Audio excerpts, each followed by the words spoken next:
Chemical reactions. Chemical reactions are taking place all around you, in your home, outside in nature, and even inside your own body. A chemical reaction is a change in which one or more substances are changed into new substances. The substances that react are called reactants, and the substances that are new because of it are now called products because they have been produced. The relationship can be written as reactants yield or produce products.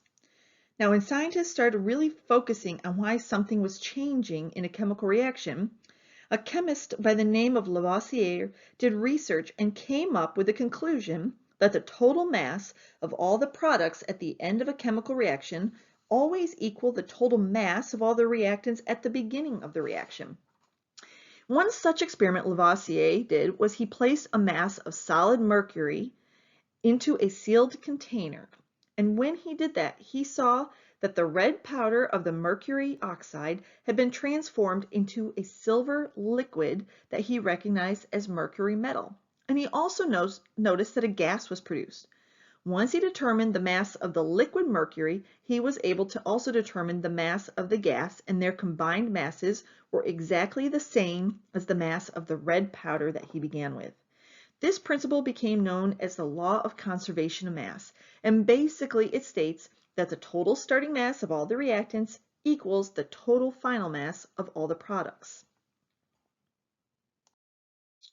Through Lavoisier's work, he needed to start explaining what he found, and therefore he needed to improve a scientific language or naming system for chemical reactions. Over time, these guidelines have improved, but because of his contribution, Lavoisier is often referred to as the father of modern chemistry. Over time, this chart showing symbols and their meanings are what chemists have been using to describe their chemical reactions. Why is this needed? Well, maybe you were doing a chemical reaction, and this chemical reaction involved taking nickel 2 chloride dissolved in water plus sodium hydroxide dissolved in water, which produces solid nickel 2 hydrogen plus sodium chloride dissolved in water. Oh, that is a mouthful, am I right? Well, by using all those words, it was just very confusing and cumbersome. But the information is needed for a proper chemical reaction to occur. And they needed to get this information to other scientists. So scientists developed a shorthand method to describe chemical reactions, and we write them as chemical equations. A chemical equation is a way to describe a chemical reaction using chemical formulas that we learned about in the previous section and these symbols here. Remember, when writing chemical reactions, the reactants equal products according to the law of conservation of mass.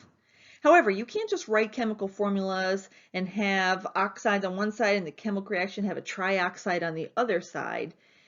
Where we need to do is a balance equations, and these balancing equations need to occur. But before we can talk about balancing equations, it's important that you understand the numbers that are going to be contributing to reading chemical formulas.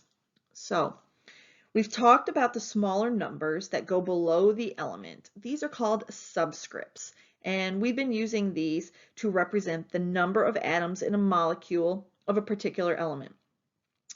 Coefficients are the large numbers in front of the element or the compound, and this number represents the number of units of each substance in a reaction. So the blue arrows are all pointing at coefficients, and here you can see we have 4 aluminum, and we have 3 dioxides and 2 aluminum trioxides.